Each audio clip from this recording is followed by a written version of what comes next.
Hello et bienvenue dans une nouvelle vidéo.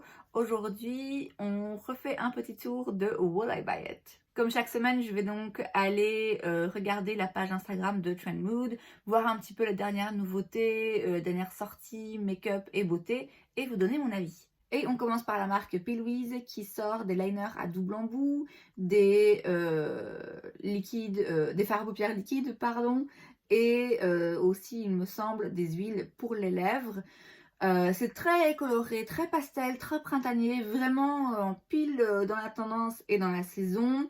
Je suis réaliste, je pense pas que j'ai un genre de make-up qui nécessite forcément l'achat de ce genre de liner, même s'ils sont très jolis. Faut que voilà, je pense pas que c'est le genre de produit que j'utiliserais hyper souvent. C'est un liner double embout. L'avantage, c'est donc que vous avez deux couleurs dans un même produit. L'inconvénient, c'est que si vous voulez uniquement le jaune et que vous en foutez de l'orange, ben, vous êtes obligé d'avoir l'orange quand même. Donc ça, c'est toujours un petit peu à double tranchant. C'est à vous de voir en tant que consommateur si ça vaut la peine ou pas. J'ai jamais rien essayé de la marque P. Louise. Leur base à paupières, j'ai essayé de mettre la main dessus, mais c'est un petit peu compliqué. Donc voilà, c'est joli, hein, c'est très dans le thème, encore une fois, de la saison, mais moi, là, ça me parle pas forcément pour l'utilisation que j'en aurais. Il y a une nouvelle palette de fard à paupières de la marque Nomad. Je pense que c'est une marque de make-up indie, donc du coup, c'est un petit peu plus compliqué pour moi de me la procurer. Bon, de toute façon, je ne serais pas particulièrement intéressée par cette palette. Elle est jolie, il y a quand même beaucoup de bleu. Enfin, il n'y en a pas tellement, mais j'ai l'impression en la regardant comme ça qu'il y a beaucoup de bleu. Il y a quelques teintes vert néon là qui sont très jolies, très tendance aussi. Mais bon, réalistiquement, encore une fois, je les ai déjà ces teintes. A priori, la palette comme ça me parle pas plus que ça. On a des nouveaux produits de la marque Gucci. Il y a un baume nourrissant pour les lèvres à... C'est pour les lèvres, hein? Je pense, ouais. Je sais même pas. Ouais, un baume nourrissant universel, allez savoir ce que ça veut dire, pour 49 $ et une brume de beauté 76 $. Pardon, 76 $. Je trouve ça un peu chéros. Je comprends pas pourquoi Gucci. J'ai l'impression que Gucci est beaucoup plus cher sur certains produits que Dior ou Chanel, par exemple. Or, pour moi, je les mets au même niveau de marque de luxe en termes de beauté. Donc, je sais pas pourquoi eux, ils sont si chers que ça. J'ai une opinion sans doute contre la tendance générale, par rapport à ce que j'entends en tout cas. Moi, le packaging Gucci, j'aime pas toujours, hein. Parfois, c'est très joli, c'est en effet très luxe, très élégant. Et à d'autres moments, je trouve ça un peu vulgaire. Je sais pas, je sais pas comment. Pas vulgaire, mais un peu tacky. Je sais pas comment le dire. C'est parfois les tons de doré qu'ils utilisent font un peu cheap en fait. Non, je suis pas toujours fan du packaging de chez Gucci. Apparemment, tout le monde les adore. Moi, je trouve ça parfois un peu. Non, pas mon kiff. Farsali revient sur le marché. C'est une marque de soins qui avait été lancée il y a quelques années et qui avait fait, enfin à l'époque, je pense que c'était les débuts de la beauté sur Instagram et c'était cette image qu'on a tous vue avec la pipette, vous savez, vous faites comme ça avec le produit. C'était le premier produit sorti, c'était le Unicorn Essence, qui est le produit rose là, comme ça. Et à l'époque, donc ça avait fait un carton, c'était en vente chez Sephora. J'ai ces trois produits, hein. Enfin j'avais. Je les ai eus à un moment donné. Donc le Unicorn Essence, le Rose Gold Elixir et le Skin Tune. J'ai utilisé les trois. Le Unicorn Essence, j'adorais. Vraiment, j'aimais beaucoup. Le Skin Tune, ma pipette était cassée. Du coup, c'est un petit peu galère à utiliser. Mais j'aimais beaucoup utiliser ça comme primer. L'élixir là, Rose Gold Elixir, c'était un petit peu trop huileux, trop gras pour moi et mon type de peau. Il y a quelques années, en 2020 je pense, ils se sont retirés en fait de la vente. Ils ont arrêté de vendre d'abord chez Sephora et puis après ils ont complètement arrêté. Ils ont fait une reformulation de la gamme, ils ont tout refait en fait. Pour la petite histoire, le créateur de la marque, j'oublie son nom, et il a créé le premier produit pour sa femme en fait. parce que sa femme cherchait un produit bien particulier, elle le trouvait pas et donc il l'a créé pour elle, c'est trop romantique. Et j'ai suivi sur Instagram, il postait régulièrement des vidéos où justement pour chaque produit, il reparlait de la reformulation, de ce qu'ils ont retiré, de ce qu'ils ont ajouté, du fait qu'ils ont écouté en fait ce que les consommateurs avaient à dire de leurs produits, ils ont ajusté en fonction et ça me donne trop envie. Et je suis hyper curieuse. Pour le moment, je pense que c'est disponible en précommande, un truc comme ça, uniquement sur leur site à eux. Je croise les doigts pour qu'ils reviennent chez Sephora parce que vraiment, je suis très curieuse. J'ai vraiment très envie de les essayer là pour le coup. Si j'ai l'occasion de me la main dessus, je les prendrai. Chez Beauty Blender, on a un nouveau produit, c'est donc un duo où vous avez un bronzer, c'est des produits crémeux apparemment. Vous avez un bronzer et un highlighter. Toujours la même chose avec les produits. C'est toujours la même chose avec ces produits comme ça. Vous avez 2 produits pour 1. Je suis toujours partagée. D'un côté, ça peut s'avérer en effet vachement pratique. Mais le problème, c'est que souvent le packaging du coup est un peu gros, pas forcément top. Et j'ai toujours cette question de ouais mais bon, si au final il n'y a qu'un des 2 produits que vraiment j'utilise, que vraiment j'aime bien, je suis obligée d'acheter les 2. Donc c'est, encore une fois, c'est à vous en tant que consommateur à vous poser la question, est-ce que ça vaut le coup ou pas? Est-ce que c'est quelque chose qui finalement est vraiment une affaire ou pas du tout parce que je me retrouve avec un produit qui me sert pas? Enfin voilà, il y a des pour, il y a des contre. Moi en l'occurrence, au-delà du fait que c'est un produit 2 en 1, ça me parle pas des masses. Là comme ça, il faudrait que je voie en magasin et que je touche la texture pour voir si vraiment c'est intéressant. Mais là comme ça, non, pas particulièrement intéressée. Givenchy sort un nouveau produit, c'est un baume à lèvres liquide. C'est très joli. Il faut dire ce qui est. C'est très joli. Le packaging, très chic, vous savez pourquoi vous payez. En l'occurrence, c'est 37 $. Alors ça reste dans les gammes de prix de ce genre de marque. Moi, en l'occurrence, ça me parle pas plus que ça, mais c'est vrai que le packaging est très joli, ce truc un petit peu laiteux comme ça. Je peux comprendre qu'on est dans le magasin, on voit ça et on se laisse tenter. Et pour le coup, bon, c'est 37 $, donc c'est pas donné, mais ça reste dans les gammes de prix habituelles de ce genre de marque. Et quand vous voyez le packaging, vous savez pourquoi vous payez. Ok, vous savez très bien que le produit qui est dedans, il coûte pas 37 $ à fabriquer, on le sait tous, ok? Donc clairement, vous payez pour aussi l'expérience luxe un petit peu du produit. Par contre, nous avons un nouveau produit de chez Hermès, le Hermésistible. Je dois avouer, jeu de mots impeccable. C'est une huile pour les lèvres. C'est 55 $.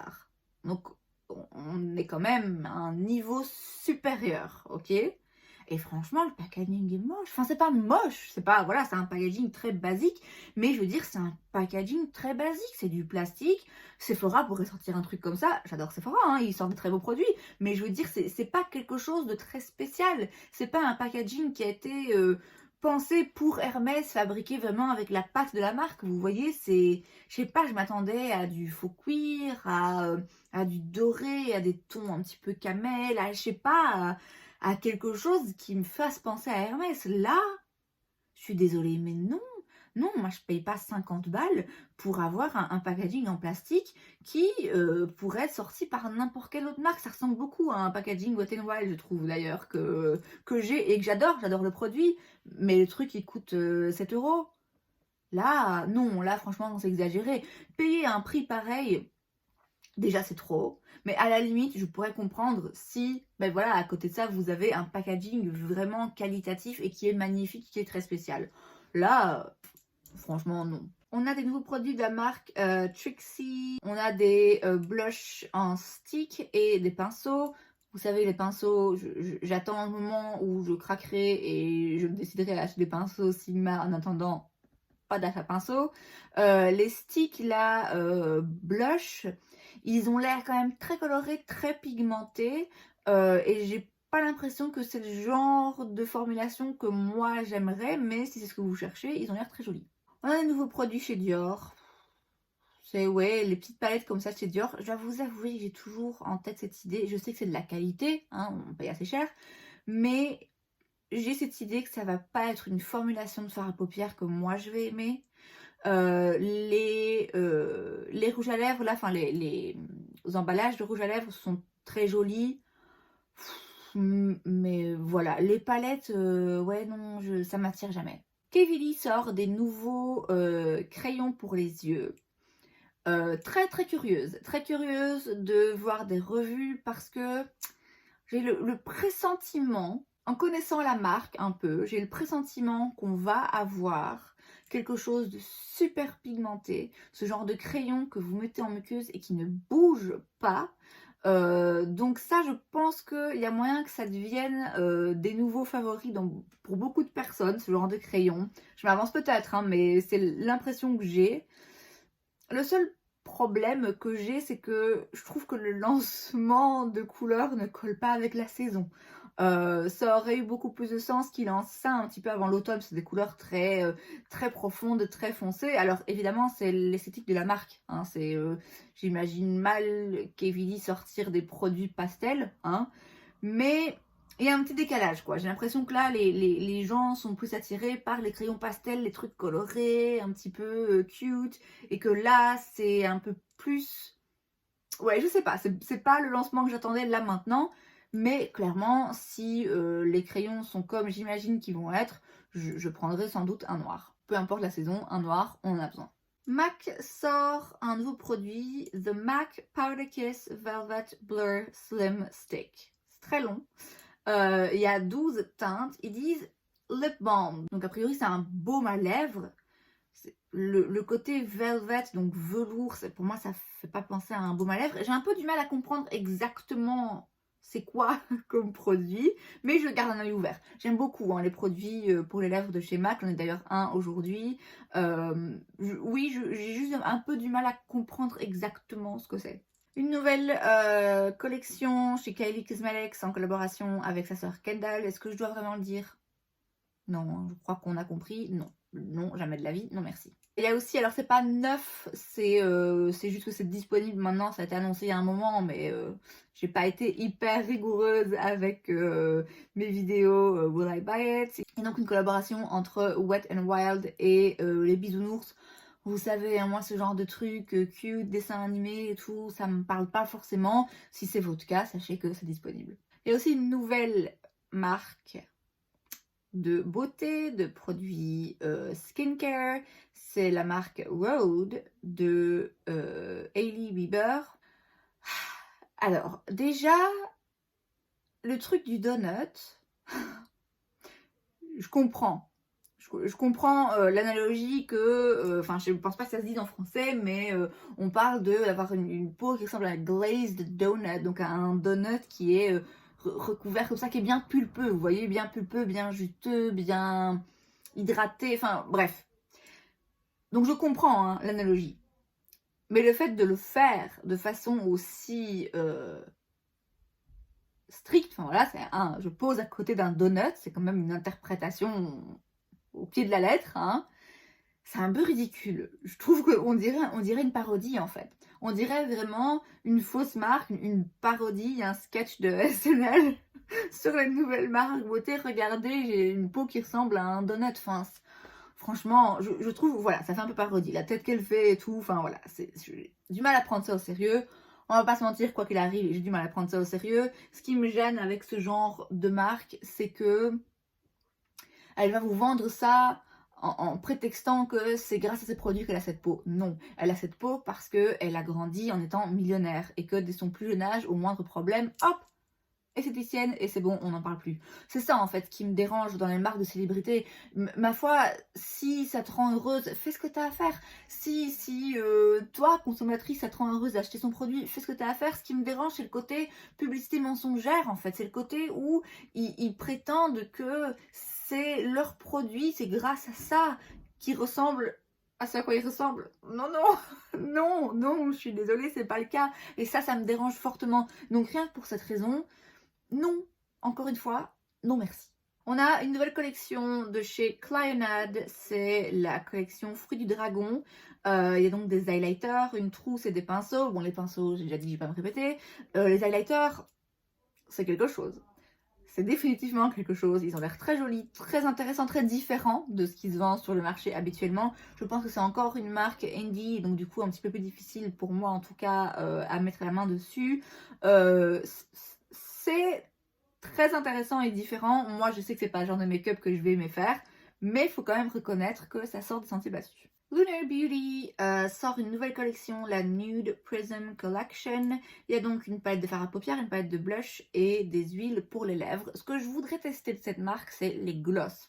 Il paraît qu'ils ont une formulation de gloss absolument miraculeuse, vraiment un truc complètement qui n'existe nulle part. Enfin voilà, il paraît qu'ils ont vraiment des gloss extra.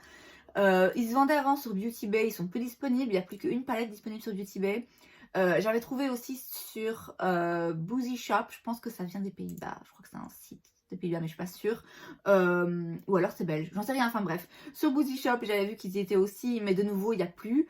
S'il vous plaît, si vous êtes belge, français, européen, qu'importe, est-ce que vous savez où je peux trouver ces gloss de chez Lunar Beauty sans avoir à payer des frais de douane, parce que quand même j'en ai pas envie à ce point là, mais je suis très curieuse. Cette collection en particulier, voilà, m'intéresse pas plus que ça, mais les gloss, je veux tester les gloss. On a une collaboration entre Peeps et Colourpop, of course. Évidemment, on était obligé de parler de Colourpop, on pouvait pas passer outre. Alors Peeps, je sais pas ce que c'est. Je sais pas si c'est un truc américain ou si c'est un truc qui existait aussi en Europe, mais je suis trop vieille pour l'avoir connu dans mon enfance. Je sais pas ce que c'est. C'est de nouveau très coloré, très printemps, machin. Les Super Shock Shadows, j'adorerais avoir plus de Super Shock Shadows de chez Colourpop. C'est pas ce genre de couleur que je choisirais. On a une nouvelle palette chez Artist Couture, c'est la Supreme Mauve. Elle est très jolie. Je dois avouer que quand j'ai vu les images du lancement, tout de suite mon œil est attiré par cette palette. Je trouve qu'il y a de très jolies teintes à l'intérieur. Je connais pas la marque, j'ai juste un highlighter libre de cette marque, c'est tout. Enfin, je connais la marque, mais j'ai jamais rien essayé d'autre à part cet highlighter libre. Je ne suis pas assez curieuse de par la marque et la palette en elle-même que pour essayer à tout prix de l'avoir. C'est bon, on peut pas dire que ce soit révolutionnaire, hein, c'est dans des tons mauve, voilà, mauve rosé comme ça et un peu neutre, c'est rien qui n'a pas été fait avant, mais je dois avouer que je la trouve très jolie. Chez Sigma Beauty maintenant on a la collection pardon, de New Mod Collection. Il y a donc une palette de fard à paupières, un set de pinceaux, des gloss et des rouges à lèvres liquides mat.